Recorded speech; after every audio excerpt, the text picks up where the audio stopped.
Hi, Dan. This is an interview with Betty Earl at her home in Cowaramup on the 13th of November 2020. The interviewer is Bill Bunbury.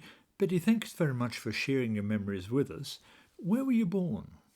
The 14th of the 1st, 1930. You lived in the Wheatbelt as a child. What was the town you lived in? We lived in it wasn't a town, it was just on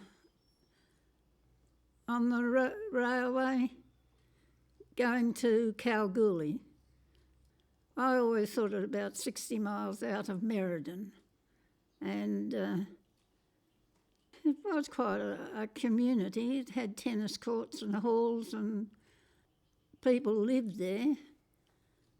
But when we went back, there was nobody. I think the two houses were occupied, where there'd been top-end store, and all sorts of different shops and things. Yeah. And how long did you live there? I was 11 when I came down here. When we came down here, it was my birthday, I think, when we got here.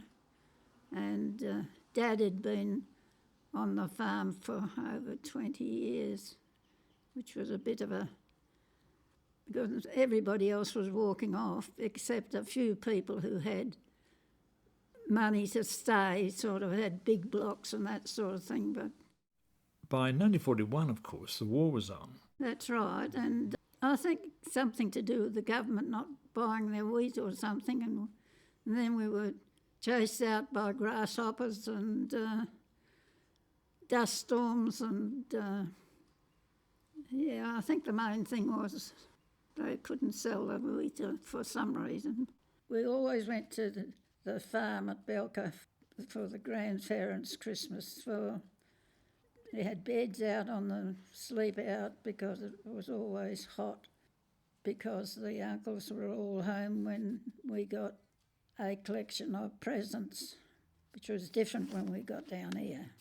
The house at Belka had a cellar, and last Christmas, was in 1940, Dad and Roy packed up and went to our new farm. So why Cowaramup? Why did the family move to this district? I think this district had the same problem with the groupies. They were promised everything, and then as soon as things went bad, the bank took it away. They could get no money or something. So we came, but I don't know how we could afford to come down here, but I think somewhere along the line the government must have, because now I know that Mum had to record everything and everything we made and things like that. While Mum and 3 kids went to Walgoolan to stay with an aunt, while Roy and Dad tried to make the house habitable. We arrived by train about the 14th of January, my birthday. I remember the first kookaburra laughing. There are people who hate kookaburras, but I say that was the first thing I knew about Cowaramup, was going down the hill and we used to go up quite a big hill, was the kookaburras laughing. And then we got to the house and it was dreadful. Can we locate the farm? Was it off Clues Road? Yeah, it's right down at the end of it, south end. Nobody had lived in them for years, and they'd been abandoned from the group settlers. I think it was called Haley's before. And I think horses even camped in it and things like that. There was no lining, a tin roof, tin ceiling, I mean. The windows had been broken, but Mum got hessian, put hessian on the walls and then whitewashed it. What a shock it was when the house we left had been a well-built house. The groupie house was well-built but derelict, no lining but tin ceiling. Animals had been sheltering in it. No windows and 4 rooms, veranda out the front, dunny down the back, a room out the side for dairy, but Dad turned it into a bathroom, and the wash trough went around the back for washing, and the copper was for hot water on washing day, and also had it for hot water for when we got a milk washer, milk thing. The dairy was in reasonable condition but had to be cleaned out before we could get any cows. Years after we came to Cowaramup at 1941, we would get in the horse and cart and with Dad and 4 kids and go to the Whales Back, the coast between the bay and Robbie's Reef, named that because of a whale had been washed up in the rocks years ago. We'd get there and on a bush track and rocks, tied the horse up to a tree and then had to climb down steep hill to the rocks where we've been burling up the fish, and then the herring would come in and we'd come with whippy rods and line, and we would get a sugar bag full of fish for lunch. We lit a fire with sticks and had cooked fish in a grill toaster over the coals. Mum would bottle fish and a successful great winter for meals on a cold day. Definitely, because the Wheatbelt it had trees around the edge where we went exploring, and me and my brother Stan, and we wandered mad until we had to go to school, and Mum taught us correspondence. What did your mother bring to that, teaching at home? It was better than school. She'd been quite a intelligent woman, and she was the eldest of the family, and she was offered a scholarship, but because there wasn't any money, she didn't go, just stayed on the farm, up their farm, not our farm, their farm. Yeah, well, they did all the work around the farm then too. What were your memories of school in Cowaramup? Was the teaching good? Well, I didn't appreciate it because I didn't having to sit with the little kids and learn sewing. What did your parents bring with them? Just themselves, or did they bring livestock? No, he didn't have any livestock. They were only horses. I think we bought 2 horses. I think it was only 2, might have been 3, I'm not sure. Were the horses considered to be just as useful as they were in the Wheatbelt? Oh, yes, because when they started rationing petrol and you couldn't get petrol, then they turned the ute into a cart. So we went anywhere in a horse and cart, so. What did your father do to improve the farm? You've said that the house was difficult. What did he do to improve the property? Dad was man-powered. He had going back to shear, because he was a shearer. Me and my brothers and mother ran the farm while he went back to do his duty. It wasn't all the time. Shearing is seasonal. Was there any mechanical help then, or was it just milking by hand? Milking by hand when we first started. Milking machines later on. Can you describe the typical routine for you and the other children on the dairy farm?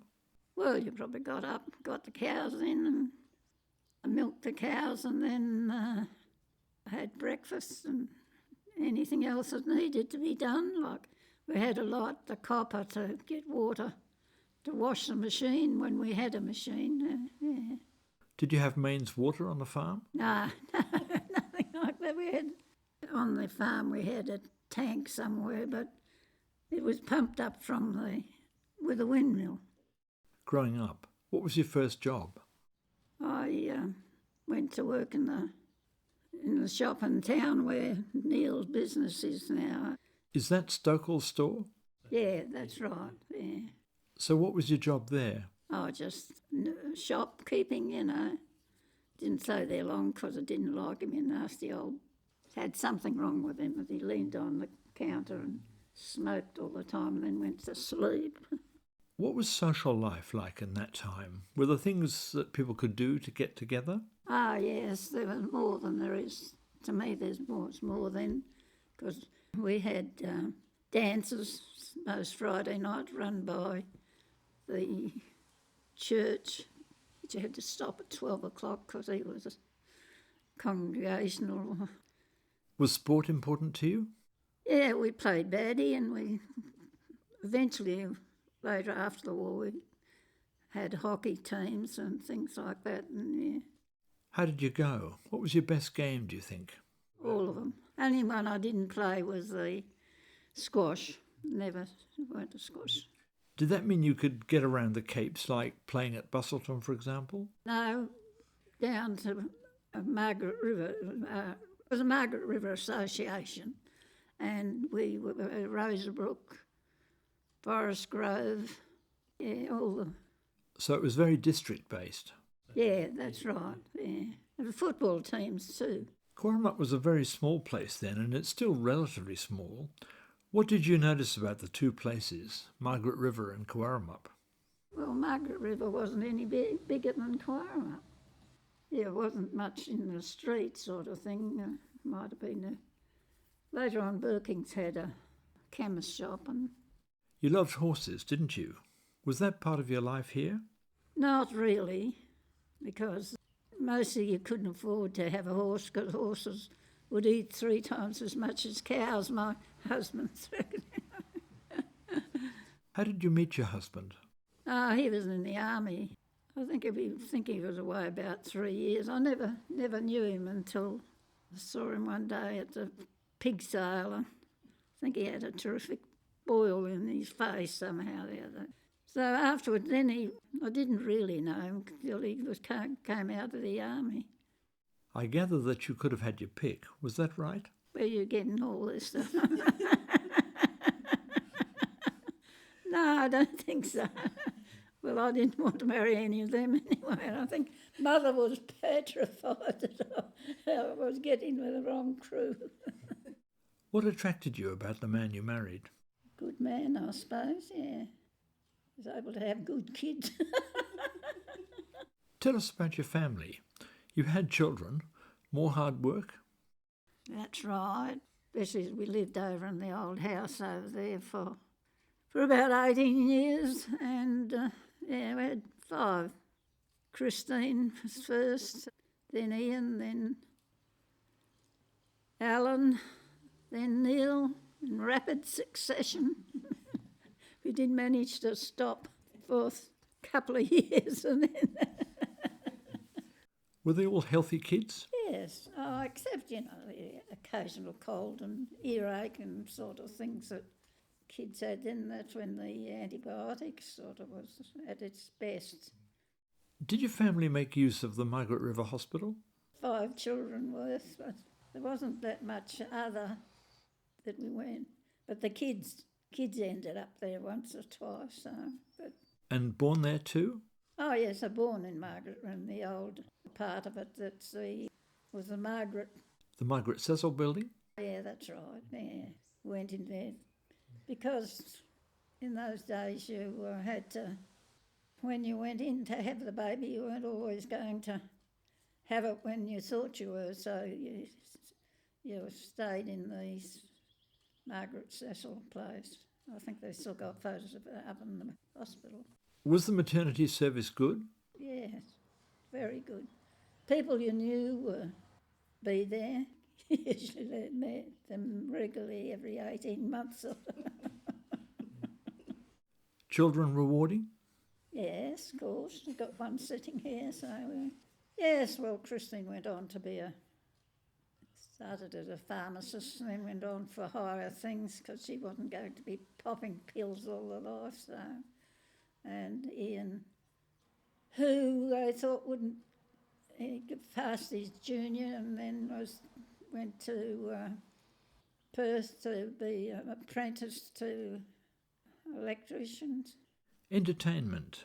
There was a cinema here of sorts, wasn't there? Yeah, yes, in the hall. What did they show? The bloke from Bustleton would come out. They would show all the latest movies. Yeah. At one time, before television, there was a regular news service, the Pathé News Service. Did you get news through the cinema at that time? I think there was. It started with Yeah, it started telling you things like that, like news and probably, Compared to cinemas now, what was it like hearing the sound and seeing the pictures? I have not been to a cinema for at least 30 years. So you can't really compare them. No, I can't compare them. What was happening in the district in terms of improvement? Were the roads still gravel? Oh, yes, yes. But then they started bitumening it from, all the way down to Augusta's. Did that make a big difference to your family, improved roads? Well, once we were able to afford cars or get petrol, it took a long time for the rationing to finish. Because Mum had to, part of the conditions must have been that she had to record everything that she spent and everything that she bought and put them all down. And I think somebody must have come and checked them, sort of thing. You started with milking by hand, as you've said. When did milking machines come in? Oh, it had to have been in the 40s because we were here and came in 1941, so we would have probably milked by machine perhaps be 45 or 6 because the war didn't finish till then, and so it'd probably be difficult to get all those things. Yeah. Now, the railway was a very permanent feature of this area, wasn't it? The long line including Busselton, Bunbury and Perth. Did your family use that at all? Yes. Well, if you were going to Busselton, then you'd get the train to Busselton, and they also killed baby calves, and everybody'd be horrified now, but then they would put them in a bag and hang them up so they could go through to Nelson's meat market in Perth. I think it was Tuesdays and Thursdays or something like that. I know the mail came in on Thursday. How long did those journeys take if you went, say, to Busselton from here? It would have been about 2 hours, I suppose, yeah. Were those train journeys comfortable? Because there are so many sidings on that line, I was wondering how many times you stopped and started again. Oh, well, every time there was a siding. Well, and then in the Baronia time, the drivers would hop out and pick their Baronia and take a bit longer because it's all uphill from here to Margaret River. And those sidings were more for farms than anything else, weren't they? Yeah, that's right, yeah, like we would bring in anything that we wanted to send away, and because there were a lot of farmers around, eventually, yeah. Did you go to Perth on the railway? I think it might have done once or twice, yeah. You'd have to change trains at Brunswick, get a feed. The railway, of course, was eventually shut down. What was the local reaction when that happened? We sort of didn't like it, but they put on a big show to have a last train because the farm was right nearly on the railway line. It'd go down to see it off sort of thing, yeah. I suppose because trucks were because there was a train, they couldn't bring loads back. If they took a load to Perth, they had to come back empty, but then when the trains went, they were able to do that. It's one of the things. There've been trucks ever since. Apart from dairying, what was the other big thing in farming here? Pigs. People ran pigs.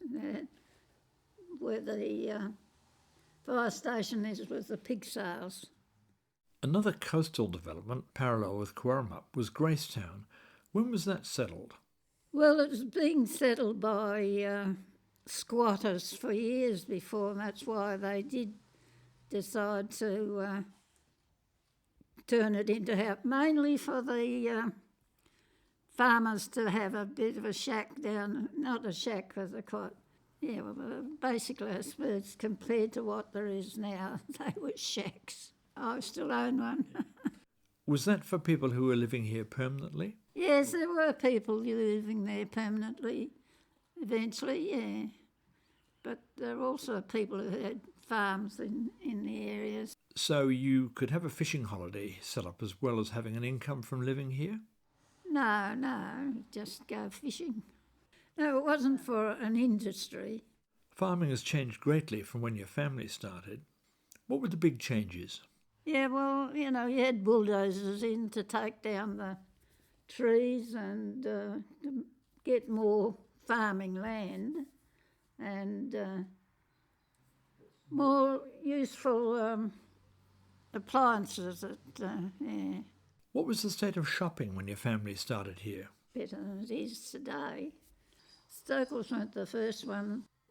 So it was a Killaby's, I think, across the road. And Blues, when we came down, Blues were in the post office and that sort of thing. Then further down the road there was a garage, and then there was a place around where the butcher shop is now, which was a boarding house. And there was church, Catholic church further down. And eventually there, I think, there was a baker's around the corner where the old bakehouse is. So was there anything that you couldn't get at Cowaramup, or did you have to go elsewhere? If you couldn't get it, you didn't have it. You've lived here for a long time. Have you noticed a change in the weather in this district? Well, you've got to realise we came from the Wheatbelt, where there wasn't that much rain, but then we get down here, and it was bloody wet. Oh, God. Is it as bloody wet as it used to be? When it decides to. Like when I have had rain at Christmas time. How much has Cowaramup changed in your lifetime? At the moment, all the traffic. Well, now we've got doctor's surgery, and that's very good. They've just done up the hall again, and Good place to live? having lived here for 70 years. Betty, thank you very much for sharing your Cowaramup memories.